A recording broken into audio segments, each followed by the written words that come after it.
Selamat siang, menjelang sore, saudara semua dimanapun berada.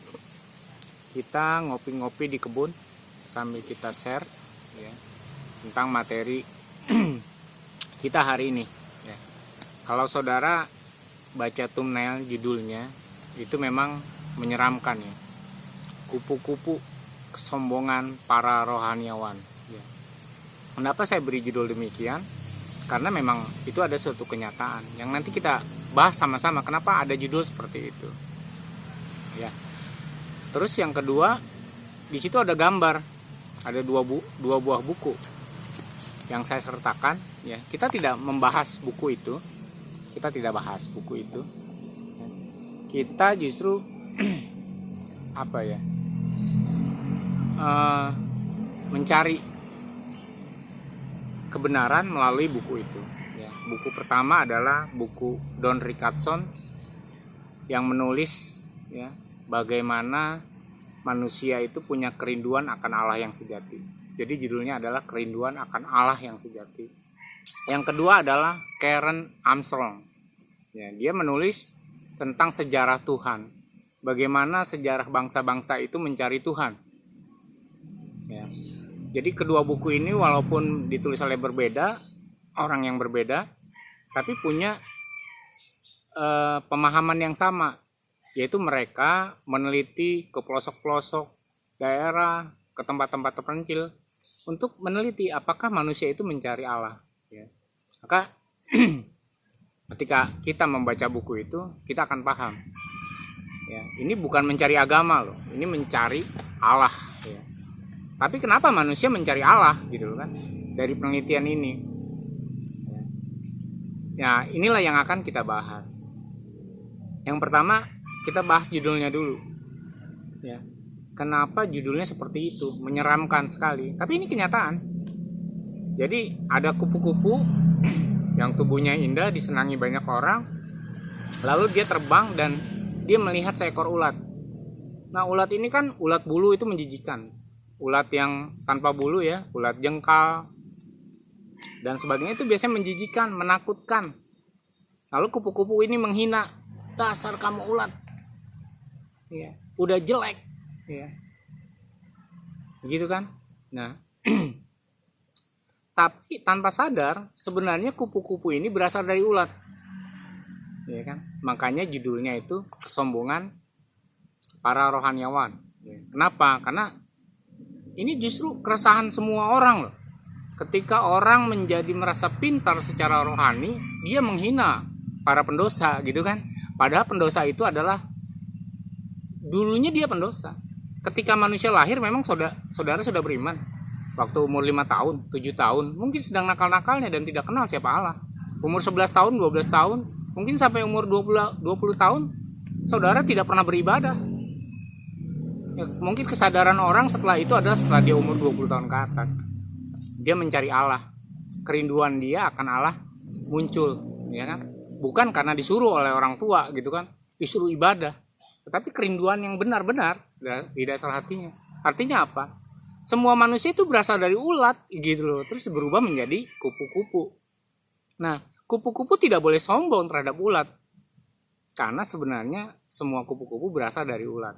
Jadi itu pemahaman dari judul materi kita kali ini ya. Nanti kita akan bahas banyak ya.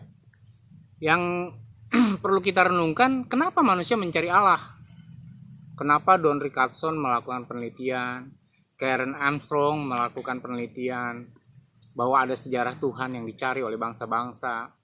Bahkan di tempat-tempat yang tidak beragama, Don Richardson menemukan bahwa setiap manusia itu punya kerinduan akan Allah. Ya, manusia-manusia purba membuat mezbah untuk melakukan persembahan kepada Allah. Allahnya tidak mereka kenal, ya berdasarkan bahasa mereka sendiri. Ya kan? Ada yang namanya Ea, ada yang namanya Pangeran. Ya kan? Ada yang namanya Hananim, ada yang namanya God. Gitu kan? Ada yang namanya Allah, ada yang namanya Yahweh. Jadi masing-masing suku-suku bangsa itu dari seluruh dunia itu memiliki nama panggilan sendiri terhadap Sang Pencipta langit dan bumi. Sang Pencipta manusia. Tapi pertanyaannya, kenapa manusia mencari Allah? Kenapa manusia mencari yang maha tinggi? Kenapa manusia mencari sesuatu untuk disembah? Nah, ini kuncinya. Saudara harus kembali ke sesi 1 tentang tujuan hidup. Jadi karena manusia itu diciptakan oleh Allah, roh manusia itu berasal dari Allah. Sehingga roh manusia itu punya kerinduan untuk mengenal Allah. Kan begitu. Jadi kenapa kita merindukan Allah? Semua manusia, apakah saudara ateis, apapun agama saudara, punya kerinduan untuk mengenal Allah. Dan untuk mengenal Allah, zaman dahulu sampai hari ini, manusia itu menciptakan agama, membuat ritual-ritual. Mungkin yang muslim sholat, ada yang sembahyang, ada yang melakukan pemujaan, ada yang melakukan korban bakaran, ada yang berpuasa, bersemedi, ya kan, berpuasa di gua gitu kan. Orang-orang Jawa, orang-orang Sunda zaman dulu juga gitu, mencari Allah. Bahkan mungkin cerita tentang Nabi Muhammad, dia bersemedi di dalam gua untuk mencari Allah, mencari kebenaran, supaya bertemu. Ya kan gitu. Pertanyaannya, sudahkah kita menemukan Allah? Ya. Kembali lagi ke kupu-kupu. Kenapa kupu-kupu menjadi sombong tadi? Saya ceritakan dan saya tidak setuju. Kenapa begini? Manusia mencari Allah dengan melakukan ritual. Manusia ngomong sama Allah. Nah, kalau dalam sesi 6, kalau manusia nggak bisa ngomong sama Allah, seharusnya Allah juga bisa ngomong sama kita. Kan begitu. Ya. Nah, lalu manusia membaca kitab suci. Kitab yang dianggap suci. Nah, tapi masalahnya ketika orang melakukan ritual agama, ketika orang melakukan teriakan kepada Allah, berdoa, menghubungi Allah, ya kan? Lalu dia membaca kitab suci, dia menjadi sombong, dia merasa sudah rohani. Ya, kenapa? Padahal dia belum tentu ketemu Allah loh. Kitab suci hanya petunjuk. Coba baca. Kitab suci adalah petunjuk bagi orang yang bertakwa. Kitab suci kan petunjuk. Bukan Allah itu sendiri gitu loh kan. Artinya yang saudara baca bukan Allah sendiri. Nah, mudah-mudahan melalui kitab suci itu orang menemukan Allah. Lalu orang berpuasa, mensucikan diri supaya dia berkenan kepada Allah. Ya, mensucikan diri dengan berpuasa supaya dia bisa ketemu dengan Allah, berhubungan dengan Allah.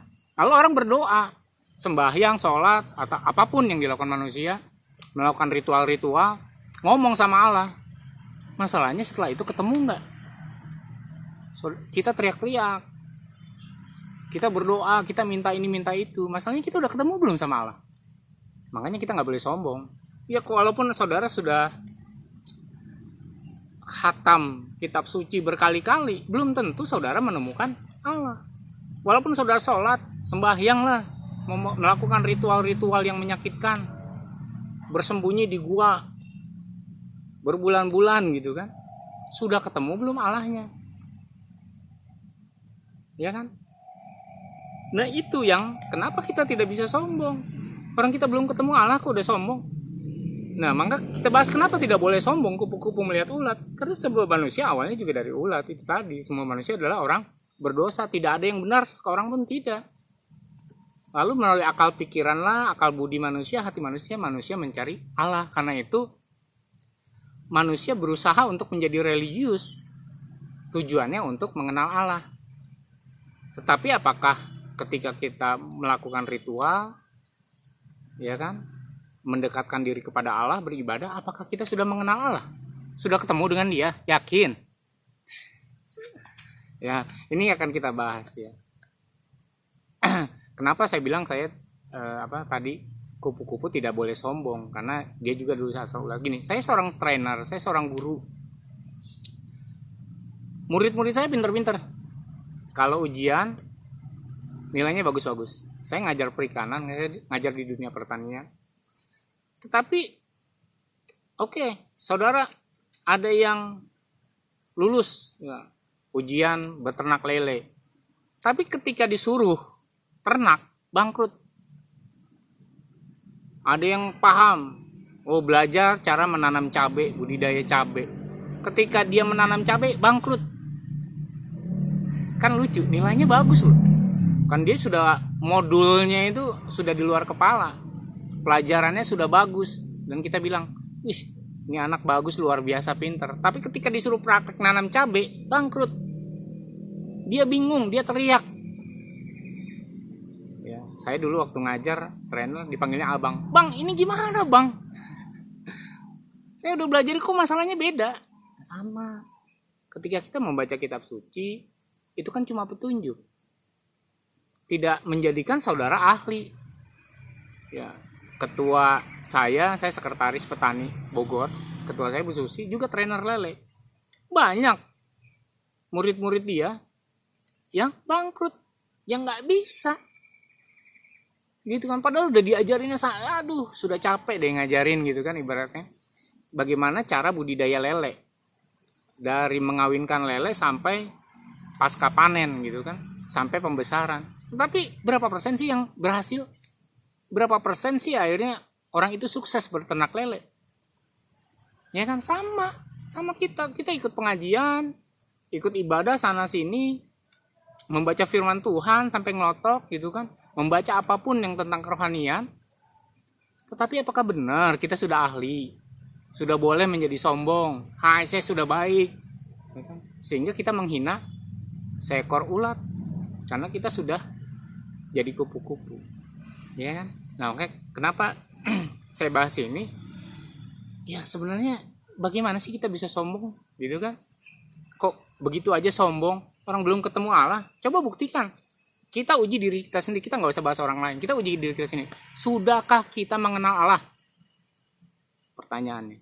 Pertanyaan saudara melakukan ritual agama, saudara melakukan ritual religius, coba tanya sama diri sendiri, sudahkah kita mengenal Allah? Itu yang coba kita renungkan sama-sama, kita belajari sama-sama. Ya, kalau saudara menyimak episode 2 tentang Allah mencintai orang berdosa di channel ini, itu saya menceritakan bagaimana bahwa Gomer, seorang pelacur itu melarikan diri, tetapi suaminya mencari-cari dia. Nah, karena apa? Selama dia menikahi suaminya, dia tidak mengenal suaminya seperti apa, sehingga ketika dia melakukan kesalahan dan dosa, dia memisahkan diri dari suaminya. Jadi sebenarnya suaminya tidak ingin meninggalkan dia, walaupun dia tahu suaminya bahwa dia seorang pelacur yang dia nikahi. Nah, itu juga Allah dengan manusia. Allah itu tidak pernah meninggalkan manusia. Yang memisahkan kita dengan Allah sehingga Allah itu tidak bisa dijangkau adalah dosa kita, kesalahan kita, ya kan?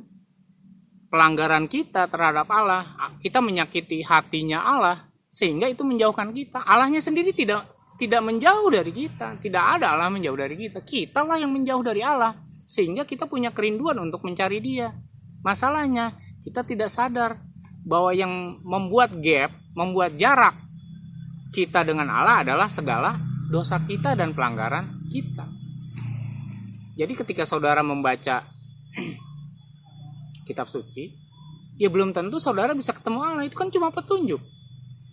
Supaya saudara bisa ketemu Allah, ya baca petunjuk itu dan lakukan. Sama seperti murid-murid saya dulu di sekolah pertanian kan.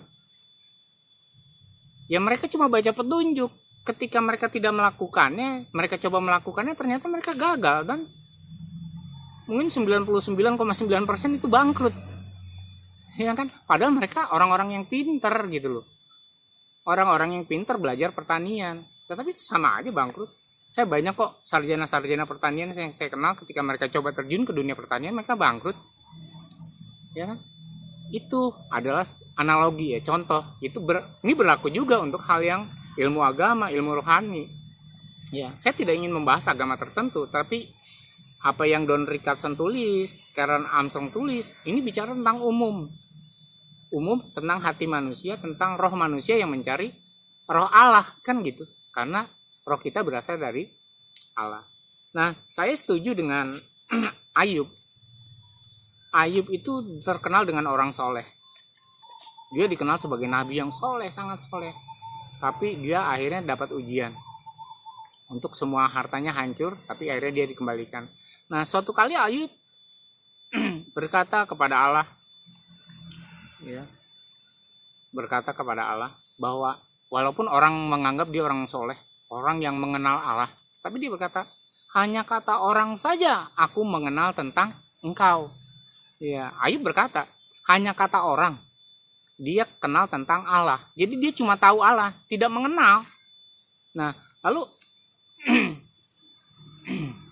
masalah ini kan coba kita pahami, tahu sama mengenal itu satu hal yang berbeda. Gini, di teman saya ada yang namanya Indra, ada yang namanya Agung, ada yang namanya Bambang. Saya tahu dia, tapi saya belum tentu mengenal dia.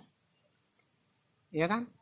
Tanggal lahirnya kapan, orang tuanya siapa, istrinya siapa, anaknya berapa, kerjanya di mana, saya tidak tahu. Saya tidak kenal berarti. Saya cuma tahu, oh kenalan. Ya kan, ibaratnya tahu saja dia teman saya sekolah dulu gitu kan. Dia teman bisnis saya gitu. Tetapi untuk saya tahu dia lahirnya di mana gitu, orang tuanya siapa, karakternya siapa, itulah yang termasuk dalam yang namanya pengenalan, kenal gitu loh. Sama kalau kita bilang Allah itu maha pengasih dan penyayang, iya kata orang, kata kitab suci. Tapi sudah benar nggak kita mengalami bahwa Allah itu pengasih dan penyayang? Allah itu maha pengampun, yang benar. Sudah mengalami belum? Bahwa Allah itu maha pengampun, kan begitu. Jadi mengenal sama tahu itu beda. Nah, kebanyakan manusia yang tadi jadi kupu-kupu, itu kebanyakan hanya sekedar tahu. Nah, tahu itu udah jadi sombong. Ya kan? Belum mengenal. Nah, lalu bagaimana ciri-ciri orang yang mengenal Allah? Saya punya istri, saya punya anak. Saya kenal istri saya kenal anak saya. Tapi itu perlu bertahun-tahun. Dari masa kenalan, pacaran, segala macam, saya belajar, oh dia sifatnya seperti itu, keluarganya seperti ini, bapak ibunya seperti ini, kerjaannya seperti ini, segala macam. Sehingga ketika ketika sesuatu terjadi clash atau kita berdebat atau kita bertengkar, saya tahu karakter dia. Oh dia maunya gitu kan. Oh dia maunya gini. Sama kadang-kadang saya belum ngomong sesuatu, istri saya sudah nebak mau ngomong ya ini ya gitu kan. Itu artinya sudah kenal kan. Baru juga mau ngomong. Terus kalau tiba-tiba saya mau geser dikit pinggang saya, dia ngeledek, mau kentut ya. Tahu, itu baru mengenal namanya kan. Karena tahu setiap gerik-gerik kita dia kenal. Ketika saya mau bercanda, saya mau berbaik hati, dia curiga, mau gini ya gitu kan. Nah itu baru mengenal. Kalau cuma tahu kan saya nggak bisa. Orang di kereta dia geser duduknya, kan nggak mungkin mau kentut ya mbak gitu kan, nggak mungkin karena kita tidak kenal dia. Nah jadi pemahaman tahu sama kenal itu beda. Walaupun saudara melakukan ritual, kita nih melakukan ritual, belum tentu kita mengenal Allah. Oke, kita bahas gimana sih mengenal Allah itu kan. Gini, saya mengenal istri saya. Kalau saudara lihat nanti saya jalan sama istri saya, walaupun kita dari suku yang berbeda, dari daerah yang berbeda, akan punya kemiripan. Satu, kalau kita saling mengenal, kita ada matching, ada kayaknya mirip gitu kan. Terus anak saya mirip saya, ya kan, secara fisik misalnya. Yang kedua, secara karakter. Tadi sifat karakternya kita kenal anak saya kenal anak saya karena saya berhubungan dengan dia tiap hari dari masih kecil, bayi segala macam sampai dewasa. Saya tahu karakter dia, saya tahu kalau dia marah seperti apa, saya tahu kalau dia bahagia seperti apa, saya tahu keinginan dia seperti apa karena saya mengenal dia. Bukan cuma tahu, tapi kalau yang namanya Agung, namanya Indra, saya nggak tahu keinginan dia apa, saya nggak tahu kalau dia marah seperti apa. Nah jadi mengenal Allah seperti itu. Sama seperti kita mengenal suami istri kita atau anak kita, itu baru mengenal. Nah ciri-ciri orang yang mengenal Allah adalah dia memiliki sifat-sifat Allah. Karena kan terhubung, setiap hari bergaul gitu loh. Kalau saya setiap hari bergaul dengan istri saya, kemauan istri saya tahu, kebutuhan istri saya tahu. Nah pertanyaannya, saudara tahu nggak kebutuhan Allah? Saudara tahu nggak Allah ingin apa sama hidup kita? Atau kita ingin apa? Kalau kita ingin apa kan kita teriak, kita berdoa, Tuhan saya pengen uang, saya ingin kerjaan, kita gitu. Nah pernah nggak kita dengar, hei Parta, aku ingin kau melakukan ini, pernah nggak? Ya. Jadi kalau kita kenal, kita akan punya komunikasi. Kalau kita tidak bisa komunikasi, jangan bilang kita kenal Allah. Sok tahu kita. Iya kan? Kita tidak bisa menyombongkan diri. Kalau kita cuma baca kitab suci, kalau kita cuma melakukan ritual, kita nggak bisa menyombongkan diri bahwa kita kenal Allah. Ya. Di dalam Islam, Allah itu punya sifat. Ya, dirumuskan punya sifat. Punya Asmaul Husna namanya juga. Nah, ketika 99 nama Allah itu kita kenal, ya kita akan seperti itu. Kita akan mempunyai sifat 99. Serius? Iya. Ya, kita akan memiliki sifat 99 sifat Allah itu. Kita jadi pengasih, kita jadi penyayang, kita jadi pengampun, kita menjadi orang yang bersikap adil, ya kan? Kita menjadi orang yang baik, kita tidak pernah pembohong kalau kita mengenal Allah. Emang saudara suka berbohong sama istri gitu misalnya? Pasti istri Anda tahu kalau Anda berbohong. Atau saya tahu kalau istri saya berbohong. Kenapa? Karena udah kenal nih ciri-ciri lagi berbohong. Iya kan? Contohnya seperti itu. Pernahkah kita pikir, nih Allah mau ngapain nih hari ini? Itu kan mengenal. Ya, jadi memang channel ini, sesi ini hanya intro untuk kita mencari Allah dan menemukan Allah. Seperti yang ditulis oleh Don Richardson dan Karen Armstrong. Semua manusia mencari Allah. Jadi kita tidak bisa menghina orang kalau belum menemukan Allah. Jangan menghina orang kafir. Saudara mungkin tahu sejarah. Orang Arab itu tidak punya Allah loh. Sebelum Islam, orang Arab tidak punya Allah. Bagi mereka Allah itu ada dewa-dewa lain. Dari Sumeria, dari Mesir, dari mana. Dia kumpulin jadi satu di Ka'bah. Ada 360 patung di situ. Ada 360 Allah. Tapi tidak ada satupun dewanya atau Allahnya orang Arab. Kenapa? Beda. Orang Mesir punya Allah sendiri. Orang Mongol punya Allahnya sendiri. Orang China punya Allahnya sendiri. Orang Korea, orang Papua, orang Gorontalo, orang Sunda punya Allahnya sendiri. Tetapi orang Arab yang ada di Mekah sebelum Islam itu dewanya, Allahnya dunia lain yang mereka bawa, mereka kumpulin di Ka'bah. Ya kan? Itu karena apa? Karena mereka ingin menyembah Allah tapi mereka tidak punya image sendiri tentang Allah. Karena itu Hubal, Alata, Al-Azza, Al-Mana mereka bawa semua ke situ, mereka kumpulkan. Ya kan? Karena mereka rindu untuk menyembah sesuatu, karena mereka rindu untuk menyembah Sang Pencipta, walaupun mereka tidak tahu, gitu kan? Siapa pencipta itu, gitu. Jadi, saudara, kenapa kita tidak boleh menghina orang yang belum mengenal Allah? Karena semua orang pasti mencari. Kalau belum menemukan ya nggak apa-apa. Saudara mencari kerjaan, ketika belum menemukan pekerjaan kan nggak boleh dihina. Lalu nganggur, nggak kerja-kerja, tapi sudah mencari. Nah sama ketika ada orang mencari Allah, nih anggaplah kalau orang rohanian bilang tuh kafir, nggak punya Allah, ateis, ya nggak apa-apa, kan mereka belum menemukan. Jangan berpikir orang yang tidak punya Allah atau tidak percaya kepada Allah, mereka tidak punya kerinduan. Kalau saudara tidak percaya apa yang saya omongkan, silakan baca bukunya Don Richardson dan Karen Armstrong. Semua manusia merindukan yang namanya Allah yang sejati, yang menciptakan langit dan bumi, yang menciptakan manusia, yang menciptakan dirinya sendiri. Karena apa? Karena roh kita adalah berasal dari Allah, sehingga kita punya kerinduan untuk bertemu dengan Dia. Sama aja, mungkin saudara adalah orang Padang, tapi lahirnya di Jawa Barat. Sebagai orang Padang yang lahir di Jawa Barat, saudara pasti rindu untuk pulang ke kampung halaman, walaupun saudara tidak lahir di Padang misalnya, tidak lahir di Minang, tapi saudara punya kerinduan untuk ke sana. Jadi dan saudara akan berusaha sedapat mungkin mengajak orang tua saudara untuk pulang ke tanah Minang, kan begitu. Nah sama, kenapa kita manusia merindukan Allah? Karena kita berasal dari Allah. Kita berasal dari Allah, roh kita berasal dari Allah. Jadi ini yang saya sampaikan, ini yang coba kita renungkan. Semoga kita menemukan Allah. Saya cuma ingatkan sekali lagi, janganlah kita menjadi sombong. Kalau kita sudah melakukan ritual-ritual, belum tentu kita ketemu dengan Allah. Syarat orang, ciri-cirinya mengenal Allah adalah dia punya sifat-sifat Allah. Jadi ya saya sih menganggap biasa aja para rohaniawan.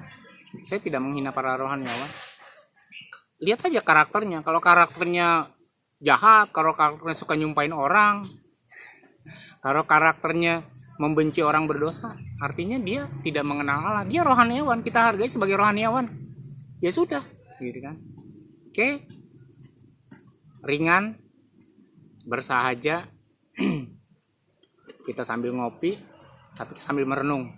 Siapa tahu kita mendapatkan inspirasi untuk menemukan Allah. Oke, jangan lupa ngopi, jangan lupa menyegarkan pikiran kita untuk hari ini. Terima kasih sudah menyaksikan. Semoga kita menemukan Allah.